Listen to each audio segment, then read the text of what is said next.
Yeah. Welcome everybody to Om School Live. We're smack dab in the middle of summer, so we were having a little summer chat there. Hello, Lisa. Well, Master Spiritual Teacher GP Walsh and myself, student and host Lisa Berry, have an impromptu fun. You know what? There's so many lessons that were being called upon and called forward that there were so many we couldn't land on one exactly, but we do have an overlapping theme. And my opening to this, good morning, Ava, or afternoon, is right. It is afternoon for them. No, I think it's even evening for them. It's evening. Now I was going to say, actually, yeah, you're going into supper time. So we're going to have like a little fun, like as if we're in summer school, you know, when you can be a little bad, but not so. So we'll open it up maybe a little bit more. But I have to share that this last week, if not two, the word change has come up, and that's funny because we're having a change of schedule. But how many of you, put in the comments, please, do you remember mood rings? Who remembers those mood rings? You know, and it was so exciting. You know, you look at them, and when you're little, and everybody loves you, and you're super safe, you are so excited to go. Look what mood I'm in. Look what mood I'm in, and here you change it, and you exchange these rings, and you see how everybody changes. And then when you get older, you think, oh, I don't want anybody to know my mood. I'm not putting that ring on. It's going to give me away. So I thought of this mood ring as I was choosing my jewelry for today, and then I thought of something even more very natural. Temperature rings. Yes, thank you. It was your temperature. Perfect thing to bring up here, because what also reminded me was I had a pet carpet chameleon, a little cute little lizard, teeny tiny little sweetie pie. And he was usually green, but when he was unhappy or scared, like when he was in fear, he would turn black. And it had an impression on me. I immediately felt that color change, like, ooh, he's black. Like, I thought at first he was angry and evil, and then I looked it up and went, oh, he's scared. and He's possessed. I really, he looked very, creepy. And then they have their black. And what also he turned black was, I used to, now I don't anymore, and because of him, I would wear perfume. And so when I used to put him on my shoulder, it was a toxin to him. It was dangerous to him, and he would turn black. And learning this about him, stopped wearing hairspray and perfume. And we change because our environment gives us signals that it's either safe or not safe. And GP and I are here always. This is what we do. Love to end suffering, to be happy. And how do we do that? We become safe. But there are so many levels of that safety. And GP, my big starter question about change is, do we really ever change? And I don't want to say permanently, but do we change always for just safety and as that for the better? Or are we changing for safety and it could be for the worse? Well, the change is inevitable. Change happens. There's nothing you can do about it. Without change, life doesn't happen. We can't function without change. I mean, everything the body is doing is nothing but change. It's just processing food. That's all that's doing all day long, because everything within this thing here that we call the body, it has to constantly replenish itself. Nothing's static in it. Nothing just sits there, right? It has to replenish itself. All living organisms do. So change is inevitable.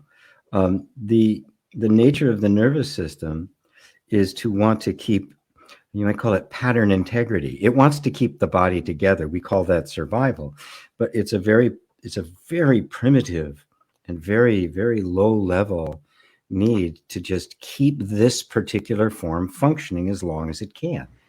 Right? And it's just kind of built into the whole system, all the way up and down the line, right? And so the most successful species are those that can adapt to a changing environment. If you're perfectly adapted to an environment, all is well, right? Yeah. You're top of the food chain, nothing's bugging you. What happens if the environment changes, which it inevitably will, right? When that does, our capacity to change with it will determine whether or not we survive.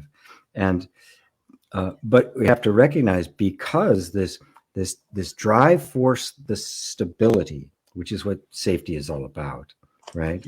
The drive to stability where things aren't changing is so strong that in humans it's taken an odd turn, because for the first time ever, as humans, we can actually influence the environment.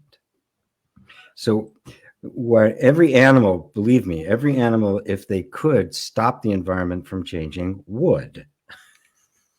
Yeah. But they can't. They're just responding to it. That's all they can do. And if their particular body type is able to adapt to the new environment, and be successful, it'll survive. And things like frogs and toads and some other aquatic reptiles, they can literally live in every environment on the planet. It's amazing. It is I mean, amazing. from the desert to the Arctic. From the pH level of the water too. Yes. Yes, but of course that's also why they're an indicator species, right? Within the environment, when an environment is degrading, the effect that you see of the degradation is not usually visible to humans right away. It's beginning to become now, with wildfires and floods and all that kind of stuff. But the indicators are there long before that. And there's different kinds of plants and animals that occupy that space where they're most sensitive to the changes in the environment. So when they begin to change, the environment is degrading. And those indicators have been going on for decades. But not to change the subject we're talking about. I mean, I'm trying to show it. Safety is on the most primitive level, right? And we've got conceptual ideas about it and the like. But the thing that's driving it is the reality of change, the reality that as conscious beings, we want change. We can become dissatisfied with the way things are and want things to be different. And at the same time, everything inside us is saying, I want nothing to be different. I will resist change to my grave.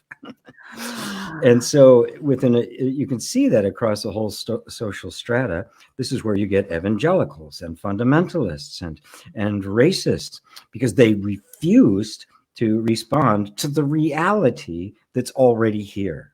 And so they're doing their best to hold on to it. It's going to fail inevitably, right? But in the process, you're going to make a mess. That's interesting. Now that's a tricky one. It's reminding me of your story about, and anyway, we almost put the hand in the jar, want the banana, the cookie, whatever's in there, but you can't pull it out, but you can't let go of the cookie or the treat. Yeah, the monkey trap. That's the Indian monkey trap. Yeah. And what I'm thinking, like, to use a lifestyle example right now, a lot of people can find themselves in a job, a career. Maybe they've been there for so long and they're like, I just want to change. I'm looking for a change, something different. But yet the very thought of changing isn't safe. So then they don't change, but then they hate where they are. They hate where they are, but they don't feel safe to move out to somewhere they're not. That could be in a relationship. It could be in a financial situation. It could be in a weight, like certain body weight. But we're going a little deeper here. And that is, what? That is deep, because that's how we live. It's right with everything. It doesn't that's not surface deep. It's neither deep nor shallow. It's the way stuff is. Yes. And so when we come across somebody who, I think that's why I think it's insulting, that we can take it as an insult. Our ego can, when 20 years later you run into somebody and they say, you haven't, in a good way, you haven't changed a bit. Or then they say, you haven't changed a bit. Oh, you're coming back in a minute. I know. Hold on here. There we go. And sometimes you can be with a mother, father, child relationship, and they'll say to the mother, you haven't changed a bit. You're still the same. And I hate it, Right. So that's why I was wondering about change, because sometimes we can say, no, in 70 years, some people don't change, but in a day, other people can seem, flighty. Oh, yeah. It was my coming up on a 50th high school reunion, right? 2 years ago. And now they've tried to make it, class 70 at 70, right? Oh. And so I still have some contact with all the people. They have my email, they send me stuff. Most of them haven't changed. Most of them haven't moved from where they lived. They still live in the same town, and you can see it reflected in their attitudes and reflected in their ideas and stuff like. There's others that have gone all over the place, like I did, but it's it's real. I mean, there's you get used to a certain way of being, like in the United States in the 50s and 60s. I mean, it was prosperous, a rare event in the history of countries where there was kind of this universal prosperity, which is ever since the early 70s has been declining. But that ideal has still been perpetuated. So everybody wants to hold on to something that really wasn't real in the first place. It was only really wonderful and prosperous if you were white. Yeah. If you weren't white, it wasn't so great, right? So there's this illusion, right, that everybody wants to hold on to because it was an artificial safety. It was a temporary condition that just happened to exist. It wasn't really safe. Oh, two big words there: artificial and temporary. Yeah. So artificial conditions, temporary conditions, artificial illusion. So say we're starting to do some self-inquiry work. We're doing the work and we feel, wow, I really feel like I've changed. I really feel like I'm a new person, or I have this awareness, which we do. We can't do self-inquiry without having something change. Or can we actually? Mm-hmm. Maybe I don't know. Well, that's not the goal of it. Right. That's not the goal of it, but it's inevitable that it does, right? Because self-inquiry reveals what you have been believing yourself to be and weren't. And therein lies all the problems. And that's why I favor the word reconciliation. The process is a reconciling with what is. You could also call it, if you want to use religious terms, it's surrendering to what is, right? Yeah. Which is kind of, when you think about it, it's absurd to think otherwise. I'm surrendering to what is. I mean, what else can I do? It kind of holds all the cards, right? but this is but we create the illusion. There was this illusion of an American dream, right? And we don't want to let go of the illusion. It was never real. It was always illusory. It always was just an image presented that got believed, and a little bit of inquiry would have seen right through it. Okay? And that's the point of doing self-inquiry. It is to reconcile our beliefs and our assumptions and our attitudes with what is real. Okay, I was trying to do a word replacement there. So can I just for fun? It's to surrender to what our thoughts and attitudes are to what is real. No, we're surrendering what our beliefs are to that which is actually true.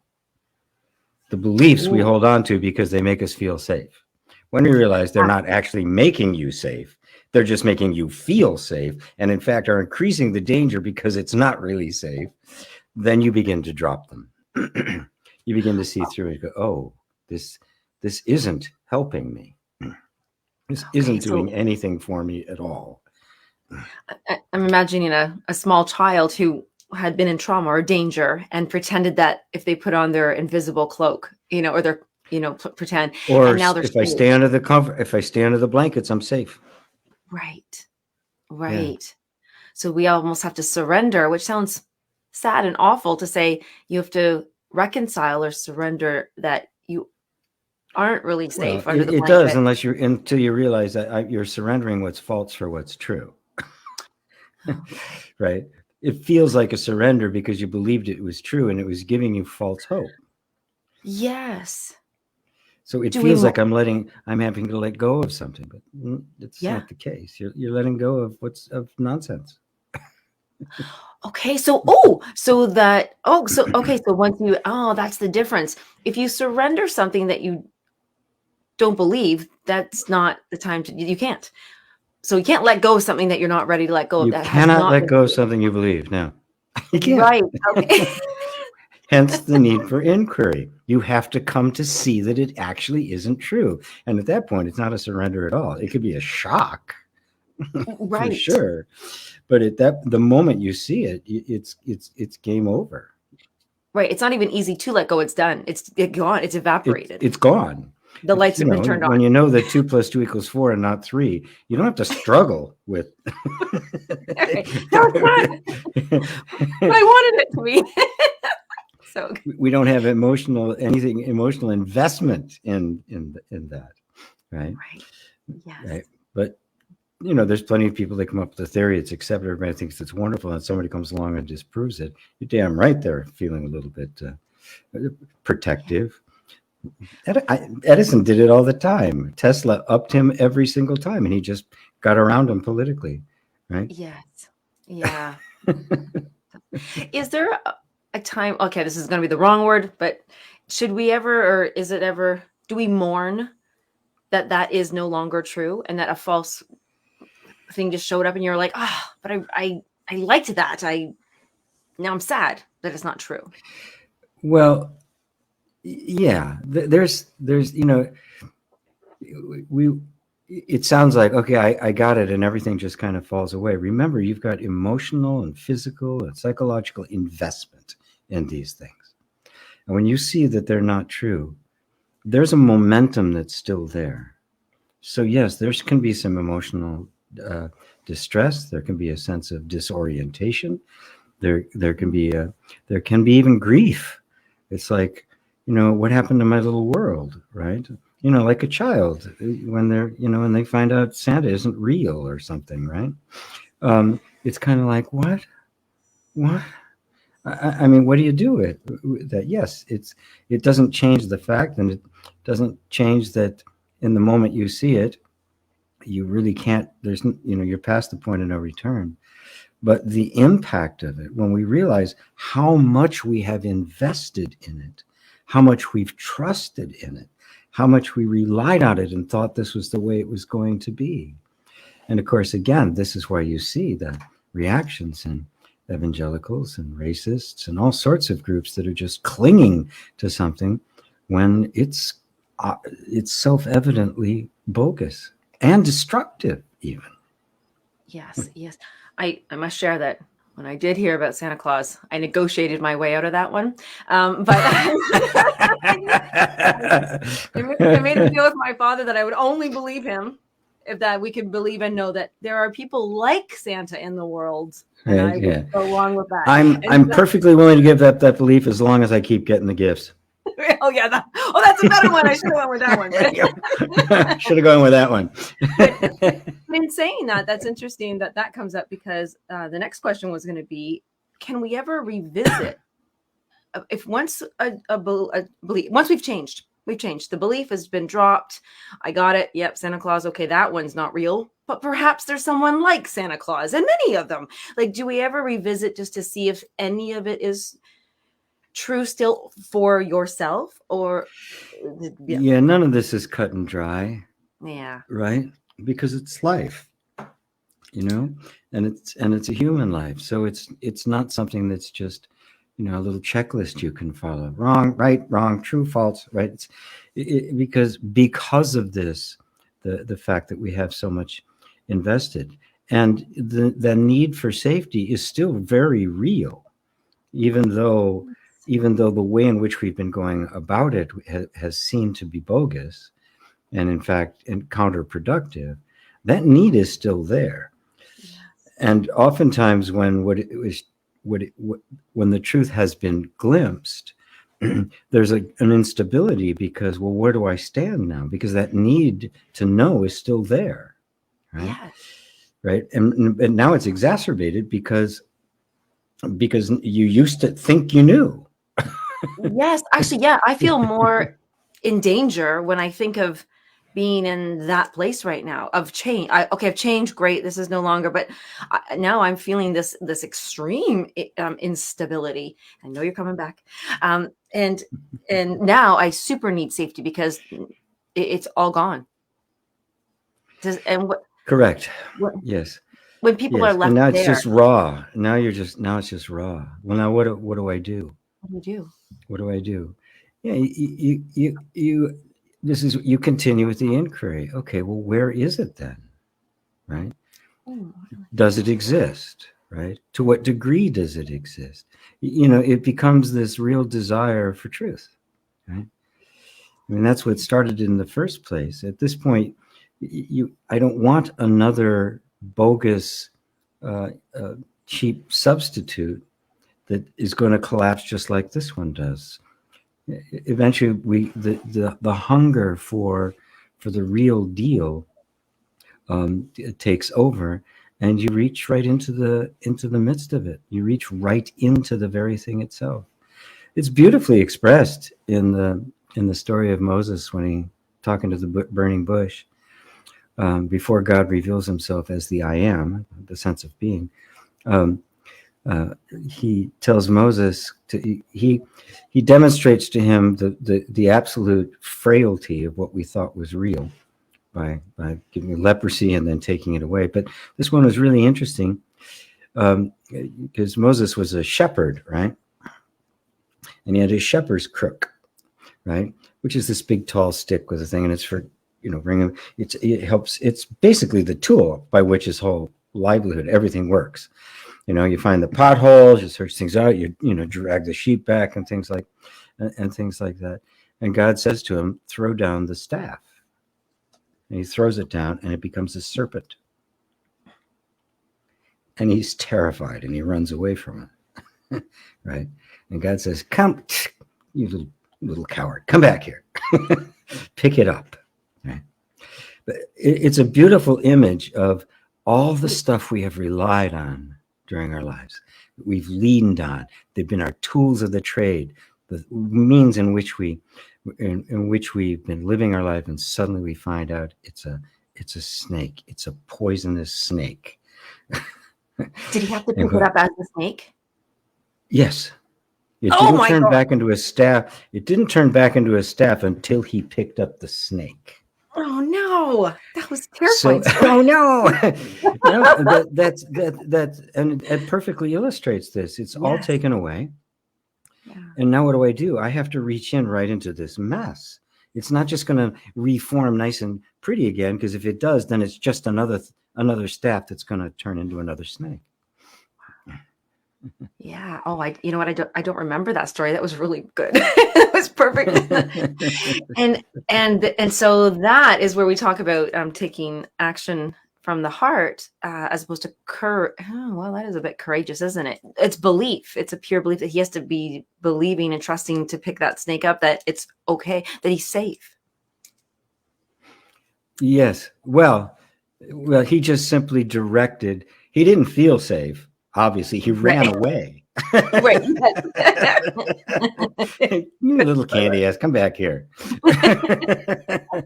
Right. He had to be coaxed to go back and pick it up. Right. So, I mean, it was not like he was just like confident and just strutting on in, right? Right. He wasn't Gaston from Beauty and the Beast. He's in shock, right? Right. His whole life has just proven to be a fraud. So is that what stops people from continuing the self-inquiry work possibly? Or, okay, that's enough change for now. Just, let me get resituated here, gain my stability. And yeah. Yes, and they start testing it out. Yeah. When if there's not a proper preparation, which I call the yoga of allowing, when this stuff comes up, it's very difficult to sit in the midst of it. It takes practice. Right? Mooji emphasizes this all the time, just that willingness to stay there as the witness, right? Yes. And not believe anything, to not take any position at all, right? No matter what the thought is, no matter how true it seems, no matter how false it seems, no matter what it is, do not accept it. Simply watch it. Do not mix with it at all. Establish no relationship, either for or against. Yes. I have to share with everybody here, as a student, brand new. Well, I feel brand new to GP, 2 years now. For the first year, I know for at least a year, if not longer, I stayed as that witness. And I even could tell from my words that were not coming out of my mouth anymore. I was neither for nor against. I was just the witness. I didn't even know what to think anymore because I was just in self-inquiry, witnessing, observing, and not owning, and but not. It was a whole rocky world that first year. So if you hopefully you would love to have a session with me, but it really is an interesting position to take and not take, because you're not taking any position. But you have You're to not bring taking a position, and that is what is so uncomfortable, because Yeah. and that is why it is not the ego, because the ego can't but help take a position. Right. The ego is nothing but a position. No position, no ego. Right. Yes. So when you're in that place of simply witnessing, you are the pure awareness. You are your God self in that moment. You don't know it, but you are, because that is the disposition of the Most High. Yes. It's interesting to say about it's the egos taking the position. And I remember my father is very non-positiony. And I remember so many times people would try to egg him on because their ego really wanted him to take a position.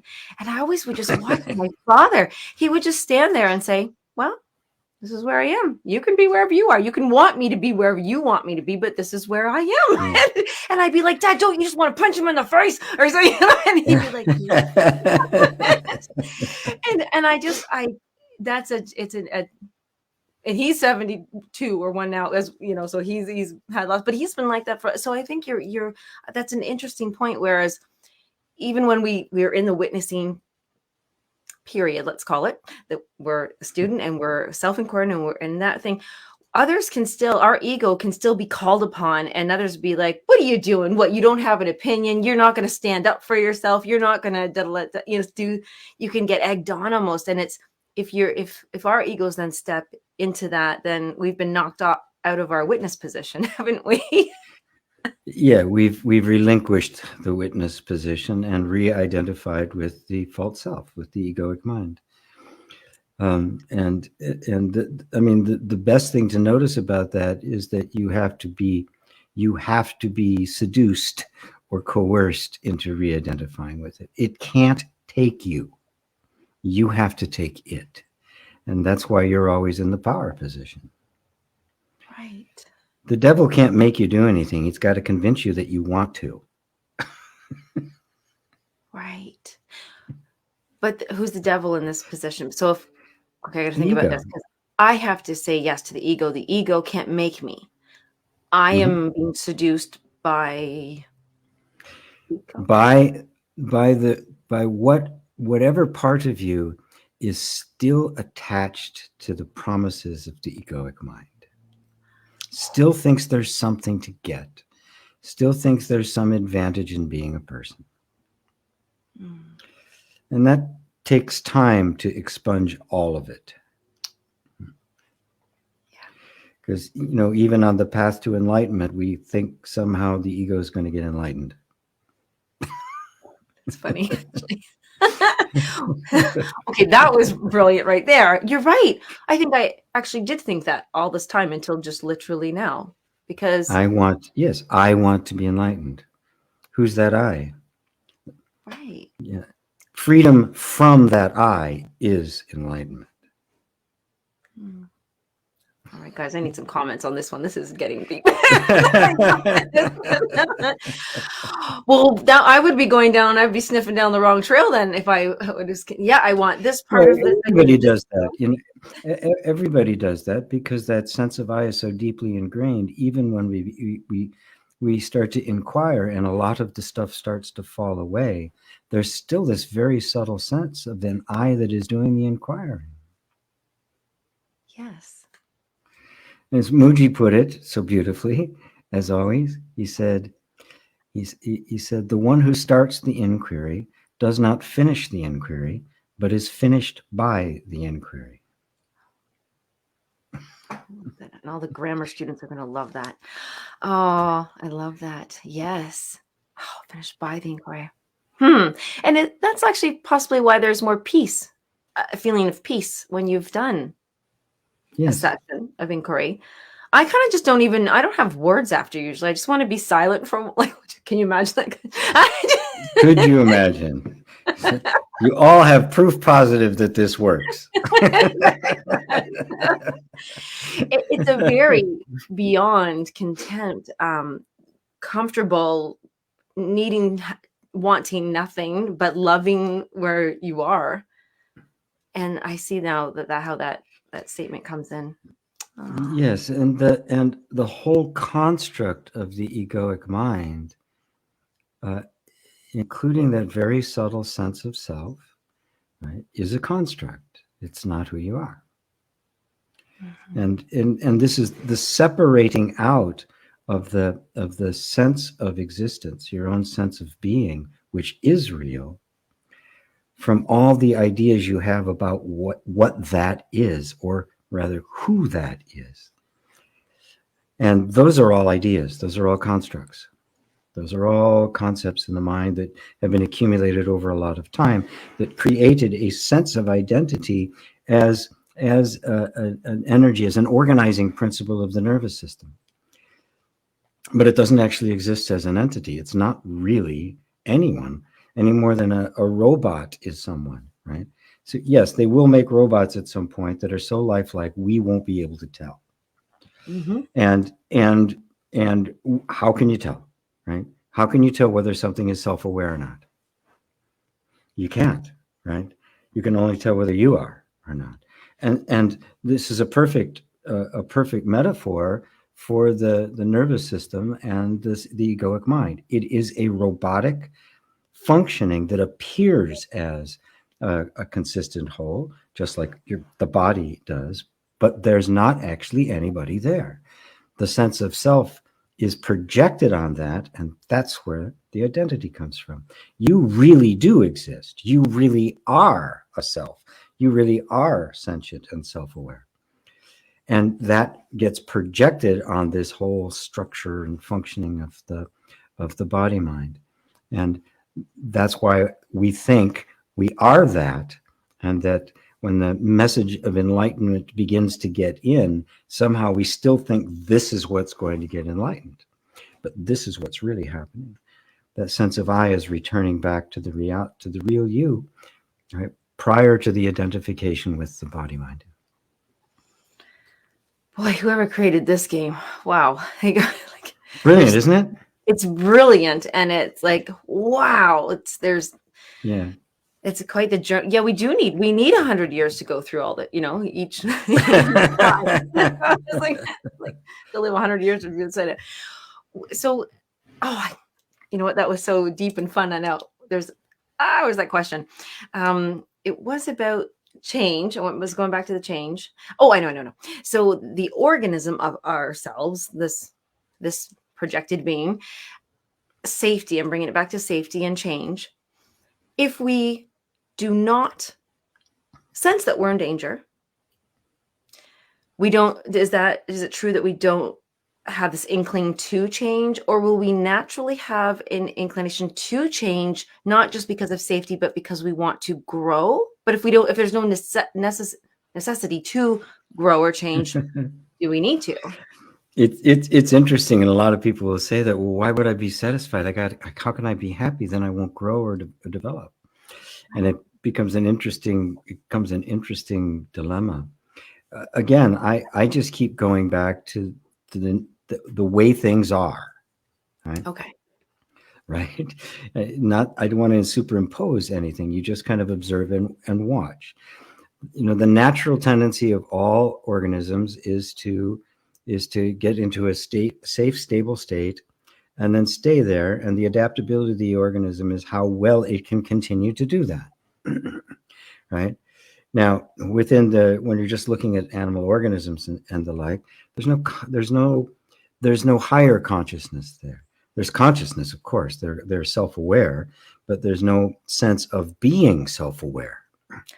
What's unique in the human being is that there is the awareness, and we're aware that we're aware. We have self-cognizance. Right? And now, when you look at the human being and its nature, right? And every other critter, when it gets to that place of stability, just kind of relaxes into it and is only changing in response to the environment. But in the human being, something else happens. And it's very natural. And you see it in children and throughout all life. And that is, there's a creative impulse that happens. There's a need to create, to do, to dance, to sing, to make music and art, to build stuff, to make tools. Now, if you really look at it, that's a completely natural phenomenon. Nobody made that happen, right? It's not just human beings. When we talk about tools, crows do it, and it's a thing that pops up in life. But it's in the extreme in human beings. When you hear somebody like, I was just listening to a bunch of Bach and some analysis of Bach and some of the pieces that he did, that canons where the second part of the canon, that yet he put it in as a riddle. You had to figure out that in order to do that, you took the original canon and you played it backwards, and he had all the lines. So it was another time you turned it upside down and then put them together. That's how. I mean, when you look at the sheer level of creativity of that, you have to stand in awe, the way I would a sunset or a quasar or something, right? You just kind of go, no, this is natural. Nobody made that up. This isn't artificial, right? So there's something different about the human being. That this is part of the deal. This is like an explosion of creativity that takes place here. And if that's the case, then if the environment is going to produce happiness and safety, it's got to account for that. It's got to be an environment in which that is supported and encouraged, and that is made safe, because obviously it has to be safe to do that. Survival is one. So in general, just the survival of Earth doesn't really, well, it does to a certain degree provide for that. But what we need to do as human beings is we have to actually create, because we can actually influence the environment. We have to make one that is consistent with our own nature. We haven't done that. We've done exactly the opposite.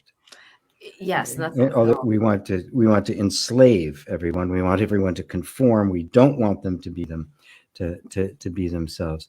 So we're doing exactly the opposite with the environment, which is why everybody's unhappy. But you can't help but recognize that the nature of a human being is creative self-expression. You can't. I mean, it's obvious. It's natural. Yes, I love. Oh my God, I can't wait to go back and listen to that. I was listening intently, and I love that you said you have to account for safety, the environment for safety, and making sure you're not in danger has to account for our experience of creative of our creative impulses, our creative, like, natural, unexpected, not planned, not inspired. Well, it can be inspired, but not like, okay, today I'm going to be creative, but on Friday I can't because I have this, but on Saturday I have time, so let's be creative. Yes. So the environment doesn't account for that impulsive. I love that creativity. It won't be safe, and then we will desire and need a change. Yes, and now you'll have a conflict between human nature and the culture that we've created, and that's exactly what we have.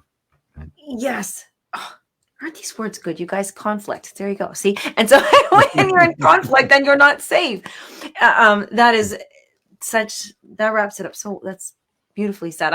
So as everybody knows, we're here on Om School Live. So we're put all your comments and questions, because just now, we're always around 40 minutes in, we read through those comments and questions and get to have a bit more of an extended lesson on it. But just before that, because you mentioned this earlier, GP, I would love to invite everybody. You said something wonderful. In order to prepare for doing the self-inquiry work, so you have stability, and that you could be there and you could stay the witness and not jump into all these erratic things that might leave you feeling really like, right? The Yoga of Allowing is a beautiful course, and it's an evergreen. So you can pop over to gpwalsh.com, and on the website, go to the courses. No, it's not there. It's on Thinkific. I'm sorry. It's in Thinkific. Yes.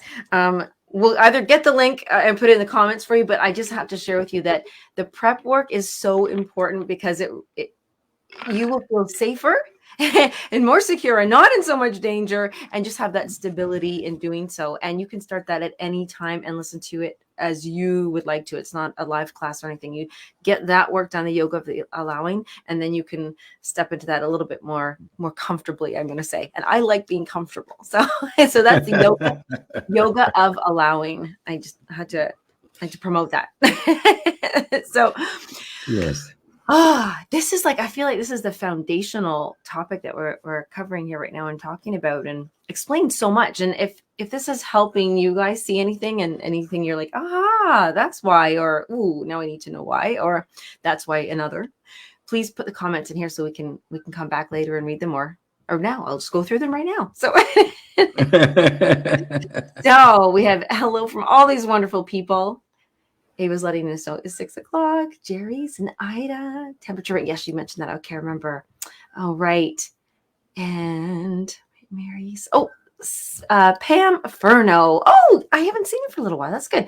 Something clicked with your discussion about thoughts of self. Thank you so much, GP and Lisa. And that could have been another one too, but is it this one about self change? Pam, if you're still with us, if you want to give us a smidge more. I think what she's referring to, and yeah, please give us more of. But I think what she's referring to is that there's something that clicks just through the realization that most of what you've thought of who you were just thoughts and not actually who you were. But we're so attached and we so believe that we are, that it literally forms our lives, and our life behaves as if we were that person. That's why it's so tricky. It's a little puzzle, right? Because the power of consciousness is to basically manifest that stuff. And by manifest, I don't mean the law of attraction and all that. I mean that when my perception is shaped like this, I will see everything through that lens. The world will appear to me and as in conforming with that perception. That perception is formed by beliefs, and the mother of all belief is our sense of identity. So that sense of self is getting constant feedback that it's true, right? But the problem is that it's actually generating the feedback, and we don't know it. It's creating the feedback, right? Which is why you can't look to the external circumstances for any kind of evidence or proof. And this is what's hard, because we want to see results, right? But the results aren't going to tell you anything. They're always a consequence, right? It's like trying to fix the mirror, in order to lose weight, right? It's not the mirror's problem. It's just reflecting back. You have to look at where it's coming from, which means we have to examine our beliefs. And that realization that I have been thinking I was this way, and just becoming skeptical, well, maybe I'm not that, right, is enough to start to break this thing open. And in fact, when I do sessions with people or in classes and the like, that's all forever what I'm doing. Well, what if it isn't true? I never even say it isn't true, because if you do, the nervous system gets more defensive because it's protecting that belief. So you just introduce the idea, whether you're tapping or not. What if is it possible that maybe it isn't? It probably is. Yeah, it probably is the way it is. But, could just be an assumption that we're so convinced of it, we kind of see it everywhere. It's an invitation, which is basically into the inquiry. Okay? That is the inquiry, but very gently. Right? Is it necessarily true? Is that really true? Right?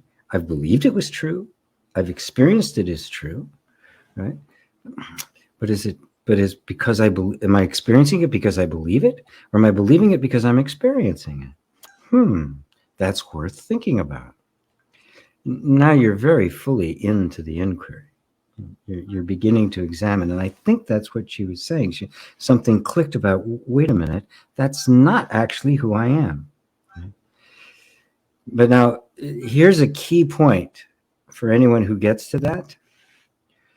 When you ask then the question, well, if I'm not that, then who am I? Don't take any answer. At that moment, your mind is going to try to come up with another story, a different version of you, improved, hopefully, right? There's self-improvement and personal development and all that, but it will be just another story. It'll be just another staff that's going to become a snake, right? The mission is dismantle the story and don't create a new one, and find out what's really there, which doesn't require a story because it's really there. It doesn't require a concept. It doesn't require any kind of explanation because it's already there. And I love to, that's absolutely, it's another note. I just put like, check at 44 minutes and 40 seconds. That's a good tip. And just as we might do that self-inquiry, say, it doesn't matter, a friend, a child, somebody they're upset about something, they're afraid of something. It's not helpful when you say to them, you're not afraid of that. You're a big boy. You're braver than that. You're right. Because when you say, no, you're not, you say, maybe you're not afraid. Well, what, you can inquire about it, but also and I just want to ask and say this at the same time. I believe that there's a bit of danger when other people say, oh, no, you're not afraid of that. Or it's just because of this, you can do it. Because if you drop your staff and turn snake, you might pick up somebody else's snake that their belief about you. Yeah. Most of the time, all you're going to do is suppress the fear out of shame. Yes. Yeah. And now you're in a worse state than you were before. Now it's there, but you can't admit that it's there. And now it's harder to get to. Right. So I just this is how the layers get. Everybody can see their childhood right there. Yeah. That's exactly what happened. Yes. I'm going to prove to them I can do it. You're like, I know I haven't done anything. I just because I don't want to be made fun of. Or I don't want to miss out on stuff. Like, okay, yeah, I can do that, but because I don't want to miss out on this, but I really don't. This is, yes. So I love that you said that. The tip is not to just go, okay, that's dropped. Then who am I? Oh, so yes, very, very good. Not just pick up something else. Yeah. Thank you, Mary. And hello, David and Elaine. Werner, isn't a change in a deep-seated belief generally accompanied with a profound aha moment?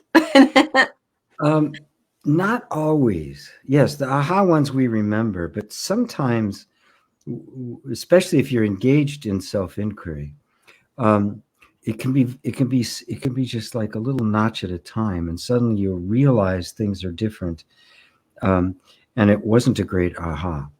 And Nisargadatta even made the point that oftentimes that's far more reliable, long term, than the great aha. I've had plenty of people who've practiced allowing, even going all the way back to when all I had was just allow it, who said that one day suddenly something happened and they just didn't react.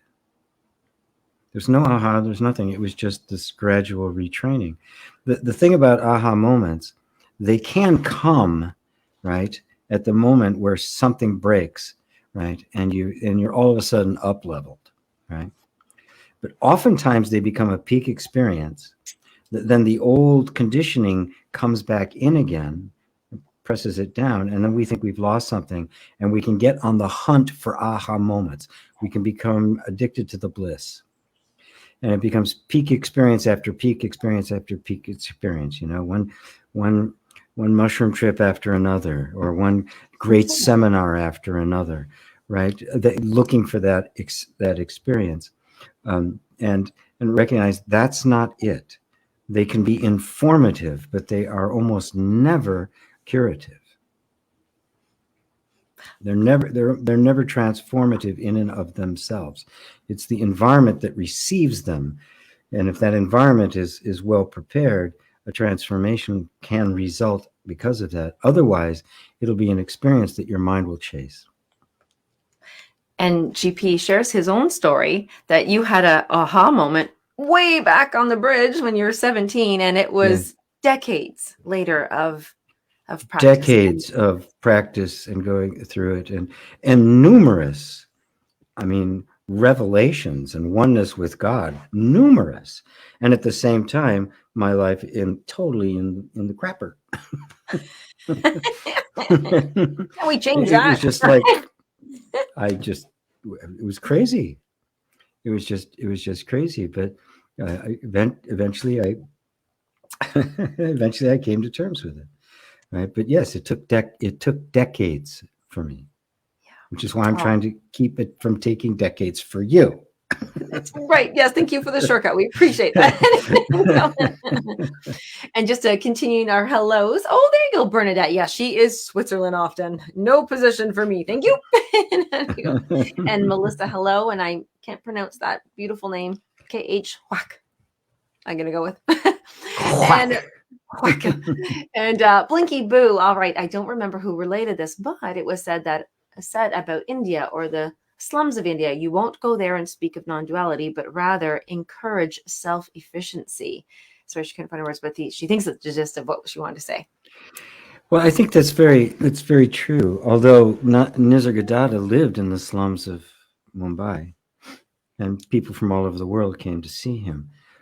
He wasn't a Brahmin. He didn't have the temples and all of that sort of stuff.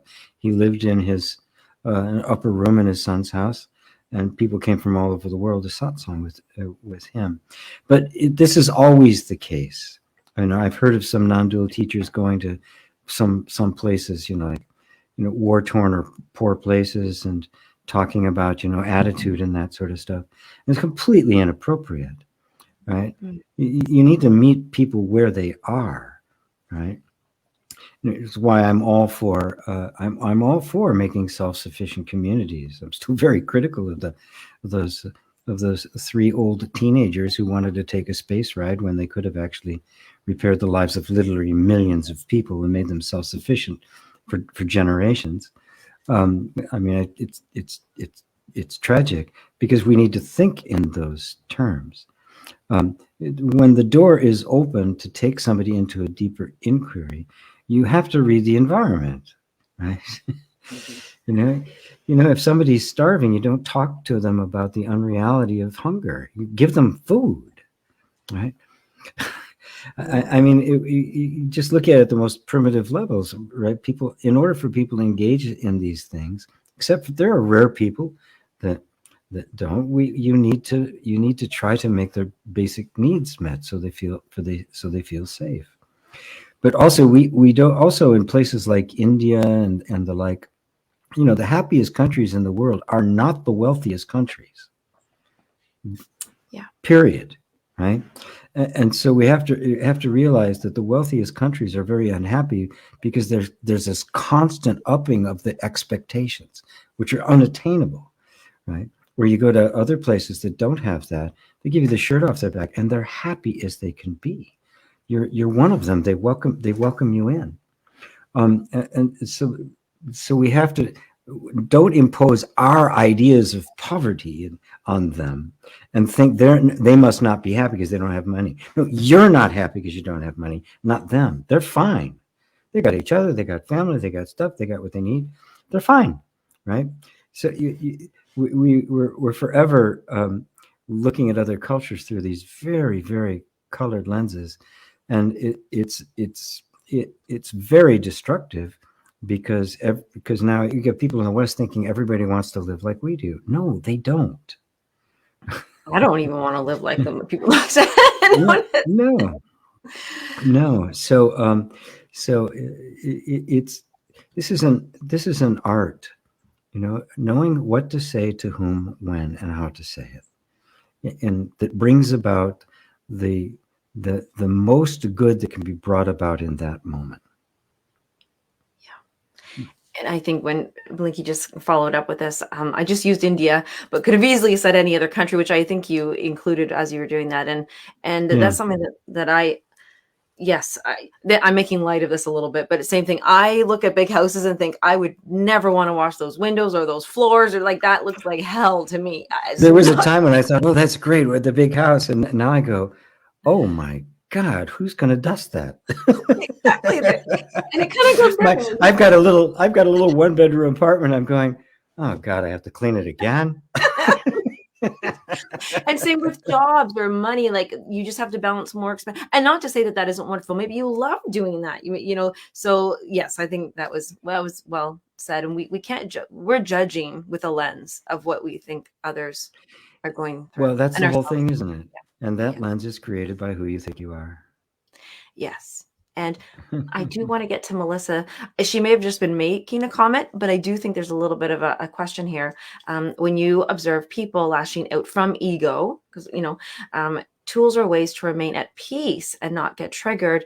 And I think we, a little bit, but when we are the observer and we're not taking that position of, well, no, we talked about triggers. I said, what if somebody is like peer pressuring you or judging you into one of their beliefs? Like, don't be like this, be like this. Or you respond and go, no, I don't want to be like that.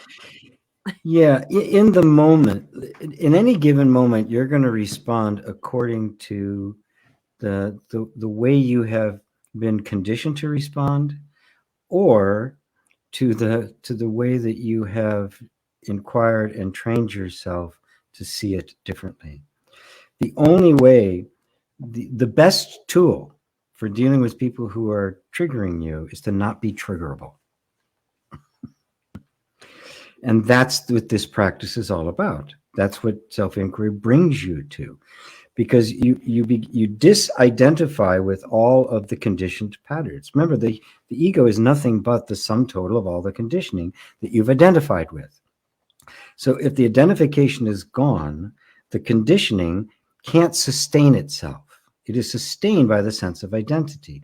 When the sense of identity has been removed from it, the conditioning begins to dissipate, and the nervous system starts to respond according to the nature of your true self. It literally becomes the reflection of the divine. That's what the sage is. It is somebody who is not a person anymore. It is literally God present, appearing as a person. And so, to just kind of take it a couple steps back, it's just the process of disidentification. When that happens, even if the trigger still happens, because you're not identified with it, you just notice it as an energy rippling through your body, and it doesn't cascade, right? The reaction is there as if it was going to go into a particular response, which is the way it's programmed to do. But because the disidentification is concerned, that response doesn't happen. You may still feel it in the body. They may feel kind of the sting, but the reaction won't be there. And eventually you won't even feel it. Because there won't be anything there to vibrate, right? If there's no trigger, it doesn't matter how, there's no button, it doesn't matter how many times they push, there's no button. And so this is the whole process of disconnecting with it. Yeah. And disidentification, because that was like a perfect, yes. You've been misidentified. Everything. Yes. I have identified myself as the conditioning, and now I'm trying to figure out how to make the conditioning better, right? Yes.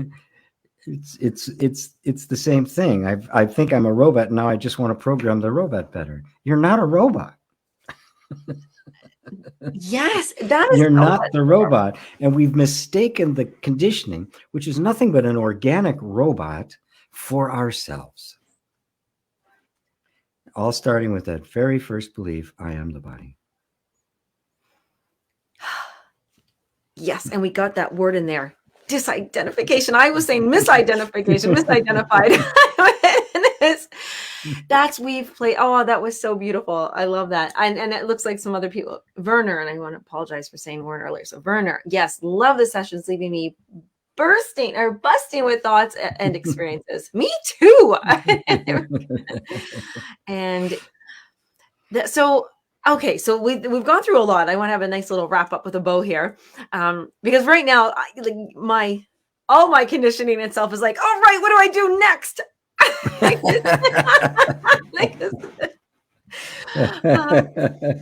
Thank you, Vicky. Because you really, that's what happened. So I know for myself, because we've picked a time. This is the hour we're here, but do we just do the observer? Do we just now say, all right, let's just see what shows up? Yeah, well, it's a practice. That's why I designed Yoga of Allowing and Just Allowed and those kinds of kind of things, because it's habitual. As Quack just pointed out, the problem is reacting quickly enough to triggers before you go into ego, right? And that's actually the case. But there's no way the training for that is not getting better at spotting it. The training is disidentification, is to learn in a very practical way how to simply allow feelings to be there. the more we can do that, the better we are at it. It's like, when you start lifting weights, you start with 10 pounds or 5 or less, right? But eventually you get heavier and heavier weights. The heavier and heavier stuff can come up without reaction. So you're not learning how to not follow the ego to the trigger. You're literally disabling the trigger. You see the whole mechanism. And at first you will. As the disidentification begins, something will happen in the environment. You'll feel the nervous system respond to it, and then you'll watch it attempt to get into the actions that particular program has set up. And before that, any awareness is brought, any kind of awakening is brought to bear, it happens so reflexively that we don't know that it is actually a process that can be intervened. We don't know it because it's just happening. So some degree of awakening takes place. You recognize that it is, and at first you still can't do anything about it, right? It's just going to happen. But the more you practice it, and the practice starts with simply, we don't want to start by, with the big stuff, right? We want to start with the stuff that it's manageable. How about your own feelings about yourself, right? Just think of something that you don't like about yourself and watch what happens, right? Remember something somebody said to you and watch what happens. But then instead of, you'll notice right in that time, the reaction will take place, and all the justification, or it'll be either, why did they say that jerk? Or, oh God, I always do that, I'm so stupid. And you'll watch all of that is the programmed response. All of it, right? And you know it because you're watching it. If it was you, you wouldn't be able to see it. So this is where it starts. It goes, oh, there it is. And you can start by just remembering stuff. Right? And just remembering something that has taken place, because the thought of it alone will trigger it. And that's good. I call it intentional triggering because you're safe. Nobody's really there doing it, right? But the feelings will be there. The reactions will be there. And that's how you learn, see how the entire mechanism works. And once you see how it works, now then mastery isn't far behind that. But you have to see the entire thing, how it plays out. And then you can't be fooled anymore. Right? But it takes some time because it is reflex.